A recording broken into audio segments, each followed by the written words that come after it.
Voyons maintenant quelques exemples d'exercices. On vous propose ici de déterminer combien de moles il y a dans 10 grammes de sel, de chlorure de sodium NaCl. Cela signifie qu'on vous donne la masse, en l'occurrence 10 grammes, et qu'on vous demande le nombre de moles. L'outil dont nous avons besoin pour passer de la masse au nombre de moles est donc la masse molaire que l'on trouve dans le tableau périodique. Le tableau périodique nous indique que le sodium a une masse de 22,99 grammes par mole et que le chlore a une masse de 35,45 grammes par mole. En additionnant ces deux masses, on trouve que la masse molaire de NaCl est de 58,44 grammes par mole. Si l'on remplace dans notre équation outil les valeurs connues, eh bien nous obtenons l'équation suivante que nous pouvons facilement résoudre. Nous avons 0,17 moles de NaCl dans 10 grammes. Deuxième exemple, on vous demande combien pèsent 500 atomes de fer. Nous connaissons donc N et cherchons M. Nous voyons sur notre dessin qu'il nous faudra effectuer deux étapes. La première nous permettra de trouver le nombre de moles auxquels correspondent 500 atomes de fer, et la deuxième nous permettra de répondre à la question en identifiant la masse que pèsent ces 500 atomes de fer. Premier outil est donc le nombre d'Avogadro. Remplaçons dans l'équation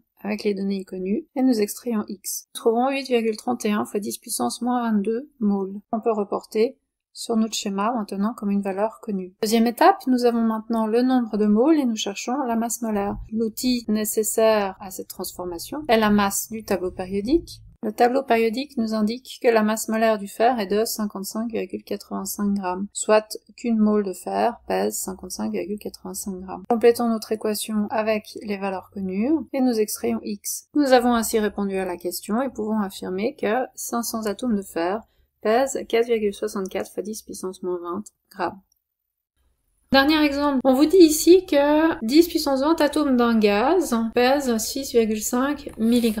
Vous avez ici deux valeurs et on vous demande d'identifier le gaz. Qu'est-ce qui est caractéristique à une matière? Eh bien, c'est sa masse molaire. Si vous connaissez la masse molaire d'une substance, vous pouvez éventuellement identifier cette substance. Ici, nous pourrons très certainement l'identifier facilement puisque nous avons affaire à des atomes et que les masses molaires sont indiquées dans le tableau périodique. On pourrait aussi imaginer identifier une molécule. À ce moment-là, si par exemple je vous parlais d'un gaz, il faudrait faire appel à votre culture générale et puis connaître d'autres gaz qui sont moléculaires, comme par exemple O2, CO2, N2, etc. Donc notre problème ici va être de déterminer la masse molaire de notre gaz. Mais nous n'avons pas tout ce qu'il faut pour déterminer cette masse molaire, vu qu'il nous faut la masse que nous avons et le nombre de moles que nous n'avons pas. Nous allons donc, dans un premier temps, déterminer le nombre de moles qui correspondent à 10 puissance 20 atomes. Pour cela, nous nous basons sur l'outil qui permet de transformer le nombre de particules en nombre de moles, et nous remplaçons, puis extrayons X. Nous savons alors que ces 6,5 mg de gaz contiennent 1,66 fois 10 puissance moins 4 moles.